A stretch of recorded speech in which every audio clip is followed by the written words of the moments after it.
السلام علیکم ورحمۃ اللہ وبرکاتہ۔ میرا نام رضوان اختاری ہے اور میں کراچی سے بات کر رہا ہوں۔ میرا مسئلہ یہ ہے کہ میری والدہ میرا رشتہ لے کے جہاں بھی جاتی ہیں تو وہاں منع ہو جاتی ہے، اس کا مسئلہ حل پر۔ رضوان بھائی، والدہ جہاں ان کے لیے رشتہ لے کر جاتی ہیں تو منع ہو جاتا ہے، کوئی روحانی علاج بتا دیجئے کہ ان کی والدہ رشتہ لے کر جائیں تو رشتہ ہو جائے ان کا۔ رضوان بھائی، اللہ عز و جل آپ کو جلد نیک اور پابند سنت رشتے سے نوازے، اس کے لیے اور آپ سن لیجئے، سوتے وقت رات کو سورہ اخلاص یعنی قل هو اللہ احد پوری سورت 41 مرتبہ 41 ٹائم اول و آخر 11 مرتبہ درود پاک پڑھ کر صرف شادی کے لیے دعا مانگے،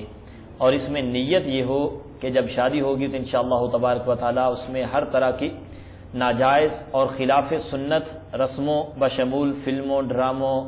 گانے بازوں اور تصاویر وغیرہ سے بچیں گے۔ اس عمل کی مدت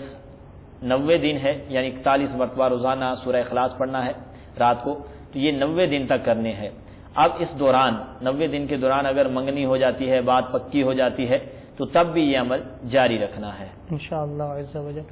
اچھا، یہ قرآن پاک کی سورہ ہے سورۃ الاخلاص، اسلامی بہنیں اگر یہ عمل کرنا چاہیں تو کیا ان کے لیے کچھ احتیاطیں ہیں یا وہ بھی اسی طرح کریں؟ اسلامی بہنیں عام حالات میں تو اسی طرح ہی یہ عمل کریں، لیکن جب باری کے دن ہوں تو باری کے دنوں میں چونکہ قرآن پاک پڑھنا جو ہے